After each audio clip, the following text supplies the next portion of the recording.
आपको मैं सीधे लेके चलता हूं क्योंकि ये ब्रेकिंग हम आपको कॉन्स्टेंटली दिखाते रहेंगे। आइए जरा सीधे, ये जो हमारे पास जानकारी आ रही है ये चिंता का विषय है। कुमार कुंदन मेरे साथ हैं, यहां पर प्ले करें, और ये जो इंफॉर्मेशन है बड़ा चिंता का विषय। ये आंकड़े देखें आप, अब मुझे परेशानी हो रही है। 17 मई आप देख रहे हैं, 1 2 3 4 5 6 7 दिन के आंकड़े।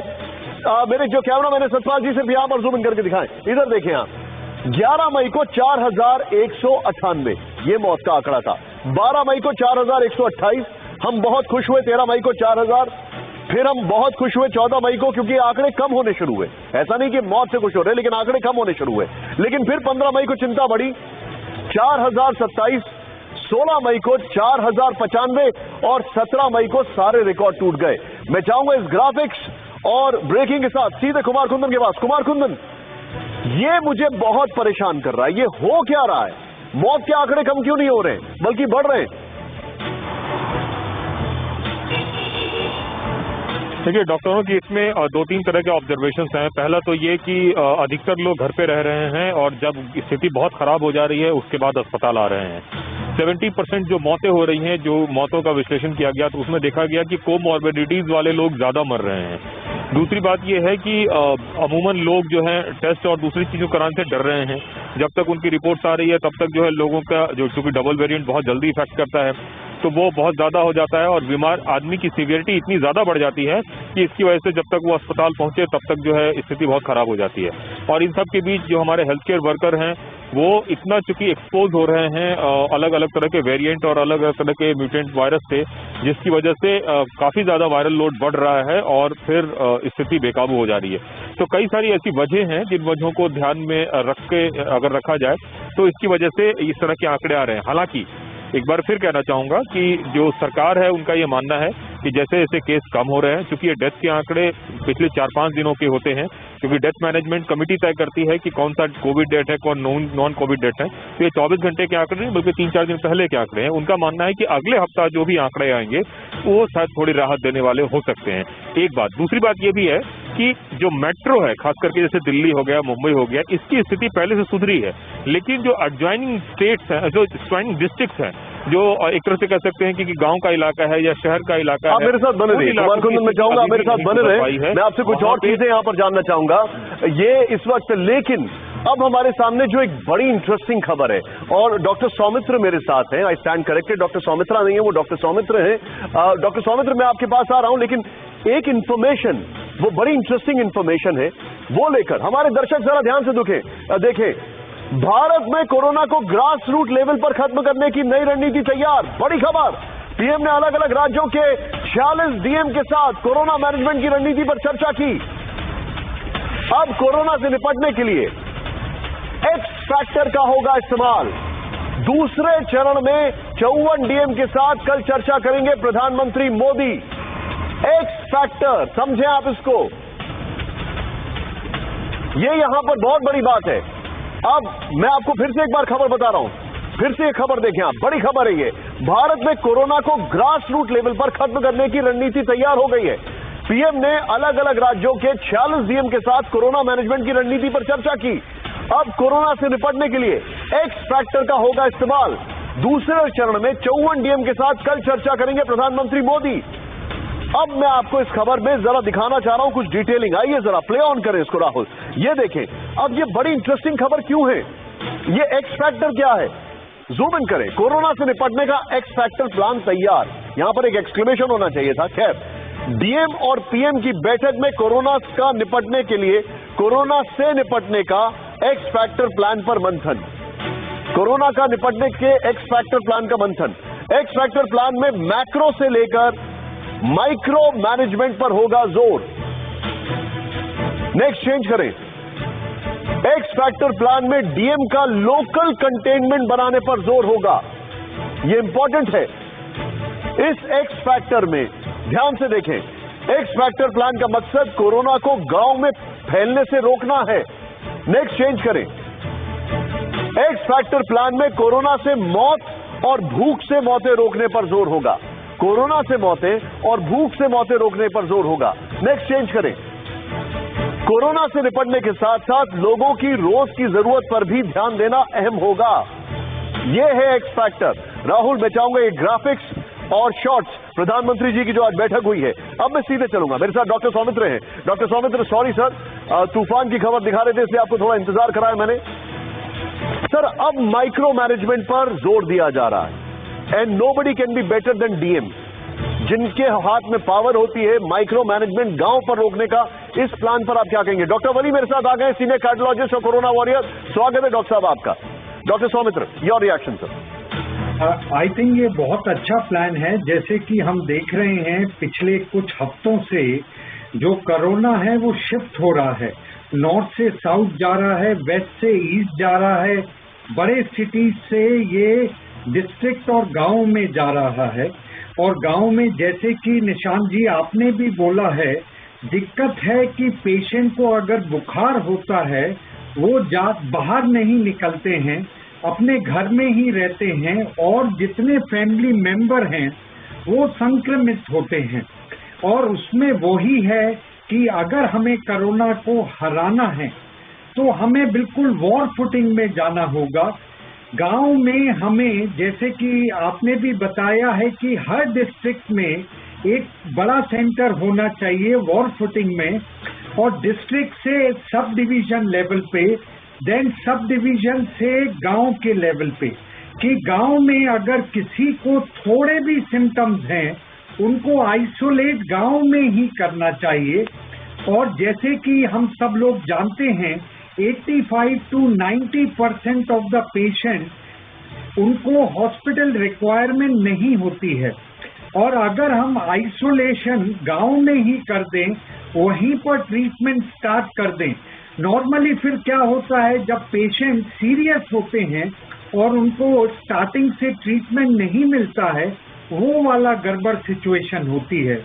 और अगर हम उनको वहीं गांव में कंटेन कर लें, आइसोलेट कर सर, आपको बताने में क्विक रिएक्शन, आपने जो पॉइंट रखा है, मनीष मैं आपके पास आना चाहूंगा, यूपी से मेरे साथ इंतजार कराने के लिए माफी चाहूंगा। मनीष, गांव में कंटेनमेंट की बात हो रही है, उत्तर प्रदेश के कई गांव बड़े बुरी तरीके से प्रभावित हैं, क्या स्ट्रैटेजी चल रही है वहां पर?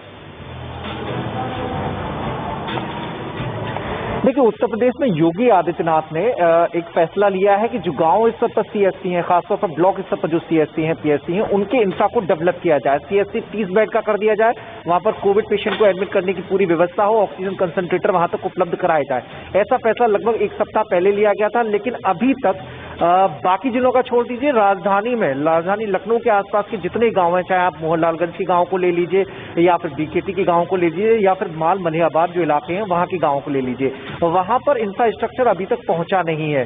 गांव वाले जो लोग खुद कई गांव में गए हैं, लखनऊ के नजदीक के कई गांव में आप गए हैं, आपने क्या देखा वहां पर? टेस्टिंग का क्या हाल है वहां पर, इंतजाम कैसे हैं, इलाज का क्या हाल है, क्या देखा आपने?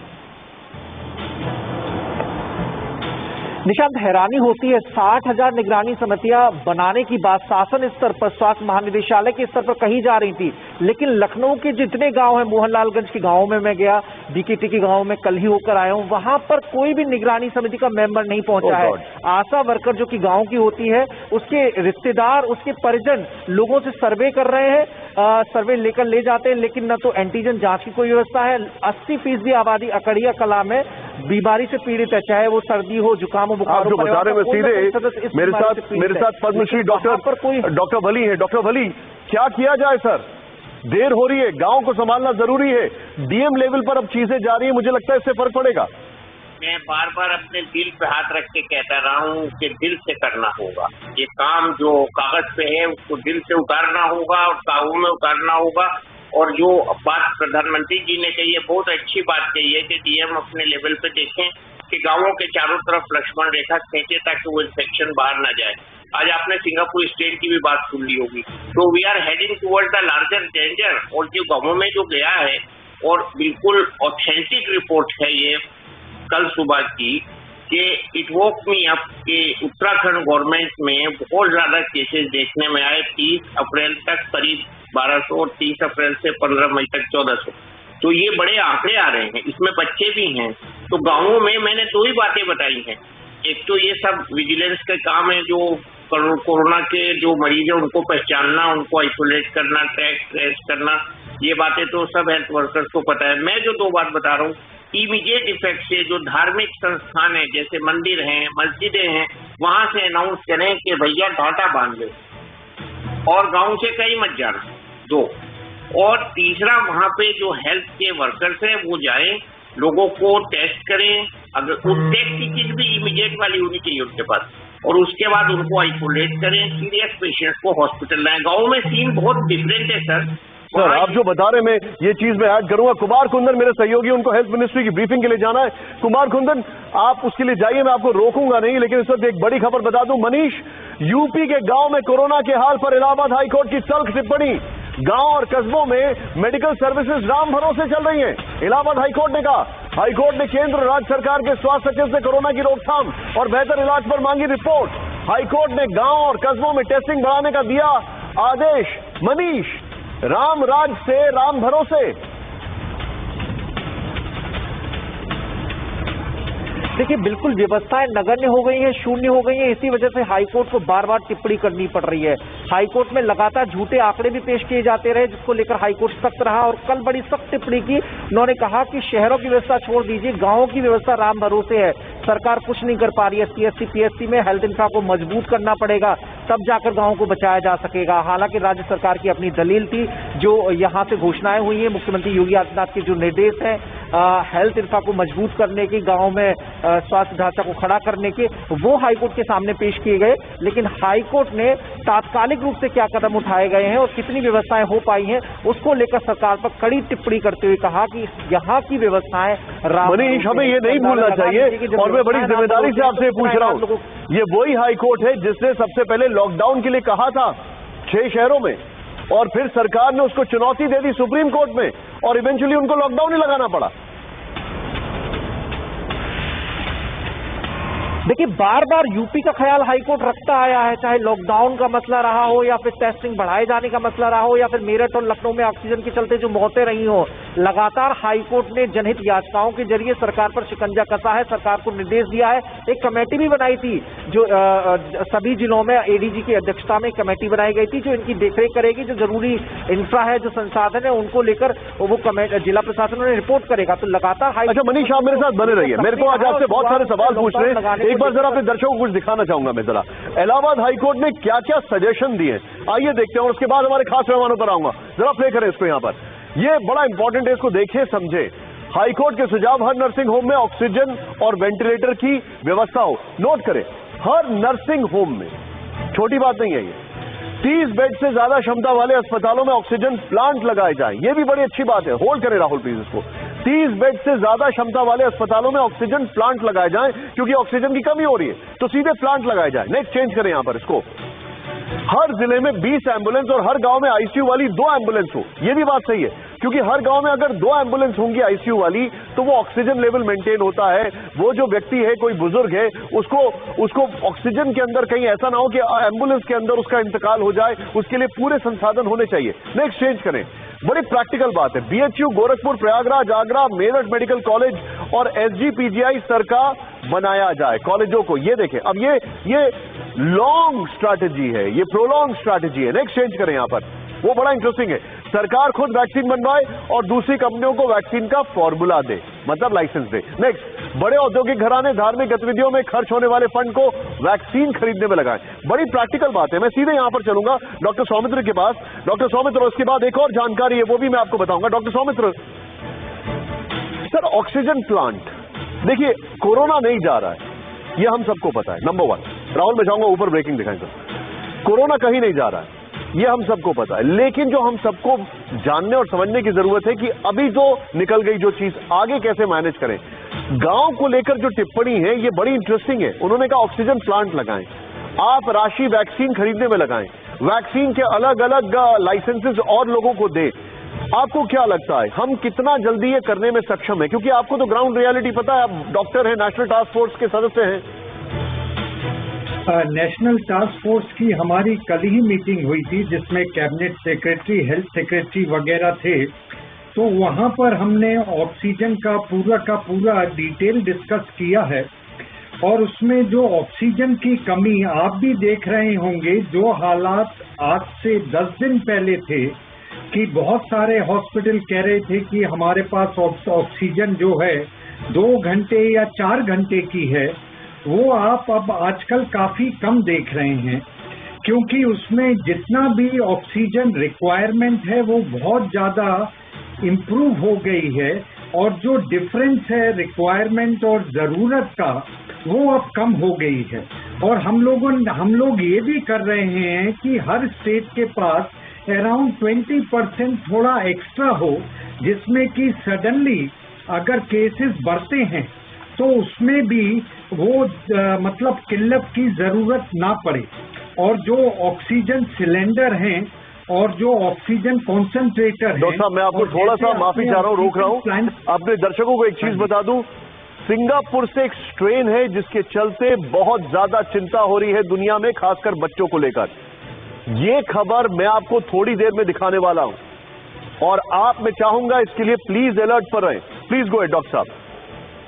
हाँ जी, जैसे कि oxygen concentrator, oxygen cylinder and oxygen plant वाला जो आपने बात करी है, वो भी काफी जल्दी जो प्लांट्स हम लोग डाल रहे हैं, और बहुत सारे जो ऑक्सीजन सिलेंडर, कॉन्सेंट्रेटर, ये सब इंपोर्ट भी हुए हैं। तो बिल्कुल वॉर फुटिंग पे काम चल रहा है। सर, मुझे एक बात बताइए, एक ऑक्सीजन, अगर मैं गलत नहीं हूं तो एक ऑक्सीजन प्लांट लगाने में कम से कम शायद 40 दिन लगते हैं, if I am not wrong. हाँ जी, 40 दिन लगते हैं। क्या हमारे पास उतना टाइम है सर? जल्दी भी कर रहे हैं, या हम उसको कैसे जल्दी कर सकते हैं? उसको कट डाउन करके कितना टाइम लग सकता है सर? उसको कट डाउन करके 2-3 वीक में भी लग सकता है। और काफी सारी चीजें जो हैं कि ऑक्सीजन को ले जाने के लिए जो टैंकर्स वगैरह भी हैं, उसको भी इंपोर्ट कर रहे हैं। कुछ रूल्स एंड रेगुलेशन हैं, क्योंकि जो ऑक्सीजन का जो सप्लाई का था, वो rules and regulation, industrial rule and regulation. Please pardon me, मैं आपको थोड़ा सा रोकूंगा। इस वक्त एक प्रेस कॉन्फ्रेंस चल रही है, अरविंद केजरीवाल दिल्ली के मुख्यमंत्री हैं, ये देखें वो क्या कह रहे हैं। और मैं उम्मीद करता हूं कि ये जो 4 कदम हम उठाने जा रहे हैं, इससे लोगों को इस मुसीबत के वक्त में काफी राहत मिलेगी। पहली चीज, दिल्ली में 72 लाख लोग ऐसे हैं जिनके पास राशन कार्ड है। जिनके पास राशन कार्ड है उनको सरकार हर महीने 5 किलो राशन देती है, 4 किलो गेहूं, 1 किलो चावल। इस महीने ये 5 किलो राशन जब देती है सरकार हर महीने, तो उनसे थोड़े बहुत पैसे लिए जाते हैं।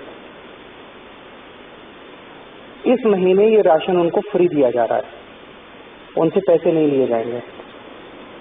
इसके अलावा 5 किलो और राशन केंद्र सरकार से प्रधानमंत्री जी की स्कीम के तहत और दिया जा रहा है, वो भी मुफ्त दिया जा रहा है। तो हर राशन कार्ड धारी को 10 किलो राशन इस महीने मिल रहा है, जो कि मुफ्त होगा। 5 किलो दिल्ली सरकार की तरफ से और 5 किलो केंद्र सरकार की तरफ से। लेकिन दिल्ली में केवल 72 लाख राशन कार्डधारी हैं। ये 72 लाख का कोटा केंद्र सरकार ने हर राज्य का एक कोटा फिक्स किया है कि इतने राशन कार्डधारी होंगे, तो नए राशन कार्ड अभी नहीं बन सकते। अरविंद केजरीवाल एक ब्रीफिंग कर रहे हैं इस वक्त, आपको बता दें। लेकिन अरविंद केजरीवाल के आज एक स्टेटमेंट ने सबको ज्यादा सोचने पर मजबूर कर दिया। जैसा मैंने आपसे कहा था, दिल्ली के मुख्यमंत्री अरविंद केजरीवाल ने केंद्र सरकार से की सिंगापुर के साथ हवाई सेवाएं रद्द करने की अपील। बड़ी खबर, सिंगापुर में आया कोरोना का नया रूप, बच्चों के लिए बेहद खतरनाक। अरविंद केजरीवाल ने कहा भारत में यह तीसरी लहर के रूप में आ सकता है। अरविंद केजरीवाल ने कहा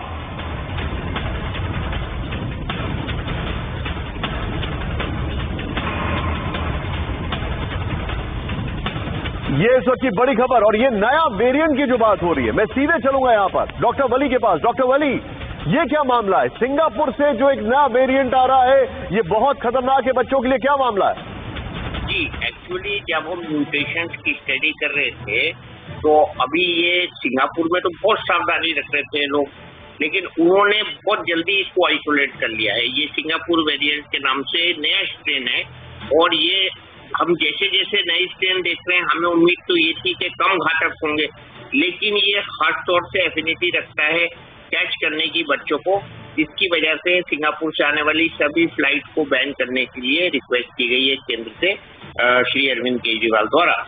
तो ये अभी और कितने म्यूटेंट आएंगे, और हम थर्ड वेव की बात कर रहे हैं। लेकिन डॉक्टर वली, मैं आपसे ये जानना चाहूंगा, ये जो सिंगापुर के वेरिएंट की बात हो रही है, ये कितना खतरनाक है बच्चों के लिए, अगर ये बोला जा रहा है कि फ्लाइट रोक दी जाए?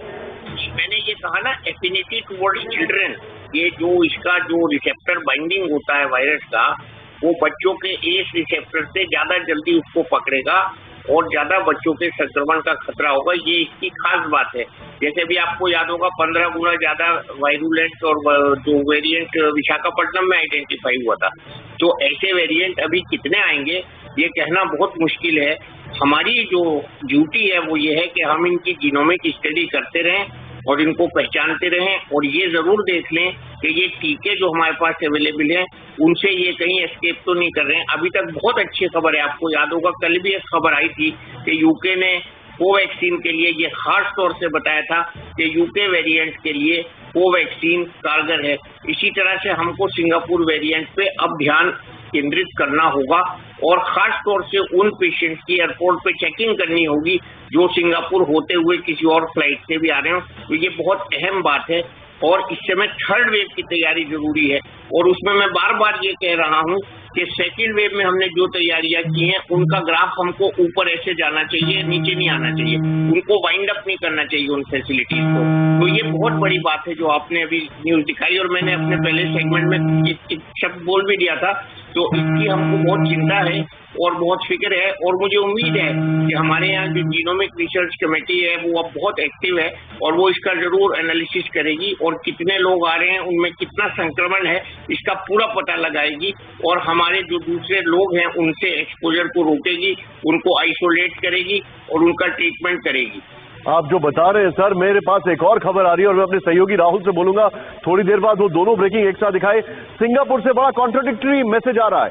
नए वायरस को लेकर सिंगापुर के स्वास्थ्य मंत्री की चेतावनी, भारत में मिला कोरोना का वेरिएंट बच्चों के लिए बहुत खतरनाक। मैं चाहूंगा उनके शॉट भी दिखाएं राहुल। बच्चों के लिए बेहद खतरनाक है, भारत में मिला कोरोना का नया स्ट्रेन। ओंग ये कुंग इन्होंने कहा है सिंगापुर में बच्चों को बीमार कर रहा है, भारत में मिला कोरोना का नया स्ट्रेन।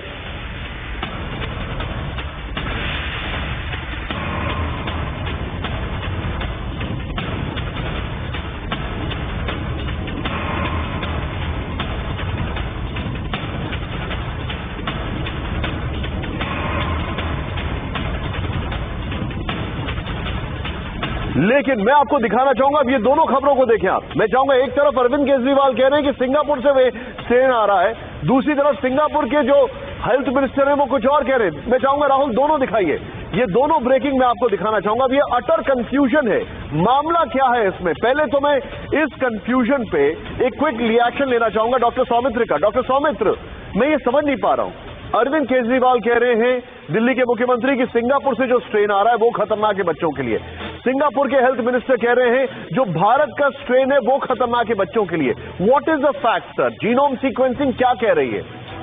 आई थिंक निशांत जी, हम लोगों को ये देखना और सोचना चाहिए कि वायरस कंटिन्यूअसली म्यूटेट होता रहता है। अगर आप देखें हर महीने पूरे वर्ल्ड में 2-3 म्यूटेशन एवरी मंथ होती रहती हैं।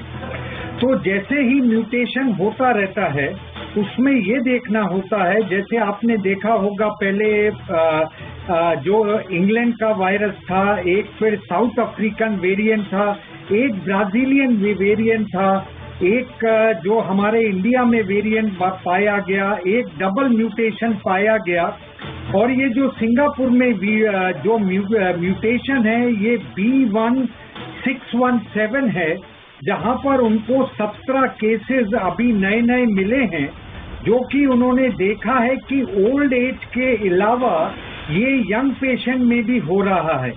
जहां की सिंगापुर में 1/3 पॉपुलेशन को अभी वैक्सीनेट कर दिया है, लेकिन जो हर्ड इम्यूनिटी के लिए तो सर क्या समझा जाए, ये सिंगापुर का वेरिएंट है या भारत का वेरिएंट है? वेरिएंट कौन सा है ये? देखिए, जो वेरिएंट है उसके लिए फाइट करने की जरूरत नहीं है। ओके। ये जो वेरिएंट है हर समय, जैसे मैंने बोला है, हर महीने 2-3 म्यूटेशन होते हैं निशांत जी। हर महीने पूरे वर्ल्ड में 2-3-4 म्यूटेशन होते हैं। अब ये है जो वेरिएंट है, जहां पर पहले पाया जाएगा नॉर्मली वो वाला वेरिएंट होता है।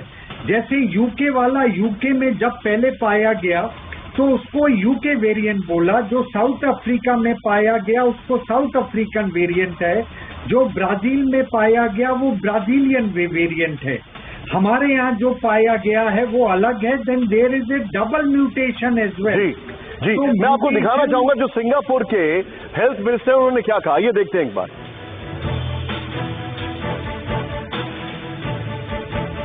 He did mention that it would appear the B1617 strain appears to affect children more. So you notice that for school the response has been different compared to say last year. सुना आपने क्या कहा इन्होंने? मैं चाहूंगा एक बार फिर से दिखाएं राहुल, सिंगापुर के हेल्थ मिनिस्टर का जो स्टेटमेंट है एक बार। He did mention that it would appear the B1617 strain appears to affect children more. So you notice that for school the response has been different compared to say last year. Doctor Wali, very quick reaction sir, क्या समझा जाए, हम लोग precaution क्या लें sir? उन्होंने utmost सावधानी ये दी है कि स्कूल्स बंद कर दिए, फौरन स्कूल बंद कर दिए, क्योंकि जैसे ही बच्चों को उन्होंने देखा, वो बहुत सावधान कंट्री है, छोटी कंट्री है, वो बहुत प्रिकॉशन लेते हैं। वो जब मास्क लगा रहे थे, जब मास्क का कॉन्सेप्ट भी नहीं आया था, तो अभी उन्होंने जो फौरी इस पे 617 पे संज्ञान लेते हुए स्कूल बंद किए हैं। इसमें मैं यही कहूंगा कि हमको, जैसे डॉक्टर सौमित रावत मेरे दोस्त हैं, उन्होंने कहा है कि हमको इस समय इसके नाम के और ओरिजिन के चक्कर में न पड़ के हमको भी अपने बच्चों की हिफाजत 617 जो स्ट्रेन है इससे करनी है। और अब हमारा जीनोमिक डिपार्टमेंट बहुत एक्टिव है।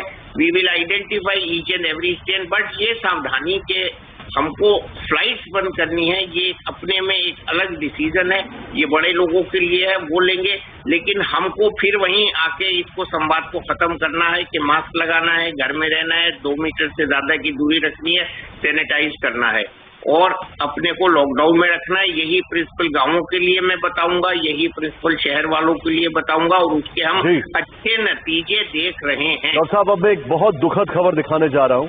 आप लोगों ने जो बताया ये है, पहले तो बच्चों को सावधान रहना है।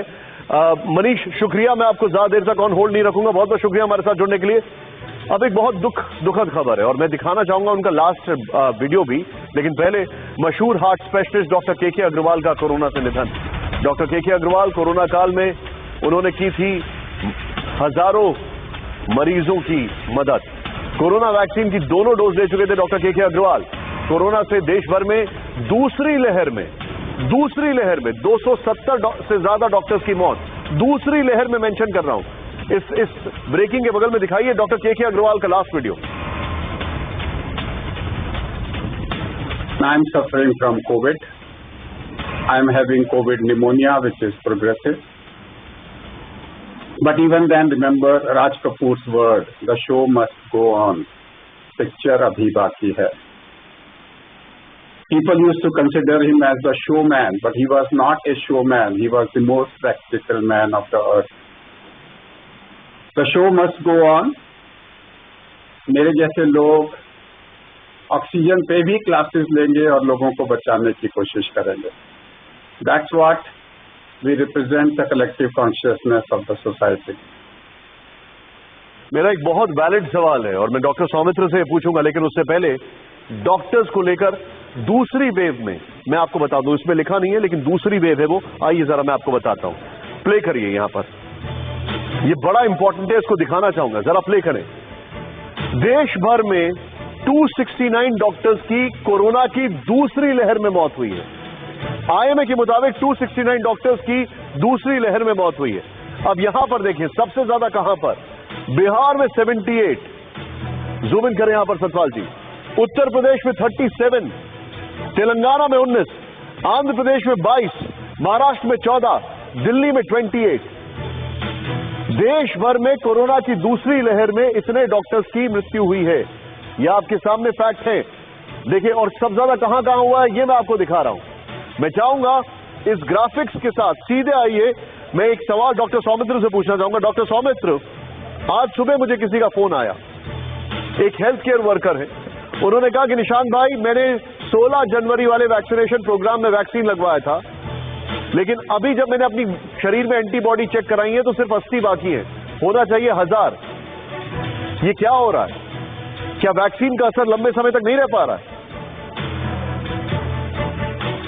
I think Nishant ji, vaccine की जो एंटीबॉडीज होती है हर जगह अलग अलग होता है, और उसमें की जैसे आपने डॉक्टर के अग्रवाल जी के बारे में बताया, मेरे और डॉक्टर वली के वो बड़े अजीज फ्रेंड थे और बड़ा अनफॉर्चुनेट है। और डॉक्टर वली भी जो कोरोना वॉरियर हैं, वो भी अस्पताल में काफी दिन कोरोना से डॉक्टर सौमित्र, मैं आई थिंक मुझे लगता है कि सबसे अच्छा जो उनको अगर कोई याद कर सकता है, then I will ask doctor Wali. ऊपर राहुल जरा शॉट्स दिखाएं डॉक्टर अग्रवाल के। Doctor Wali, your take. Doctors, health care workers में एंटीबॉडीज कोरोना के दोनों वैक्सीन के बाद अब कम हो रही है। Your take sir.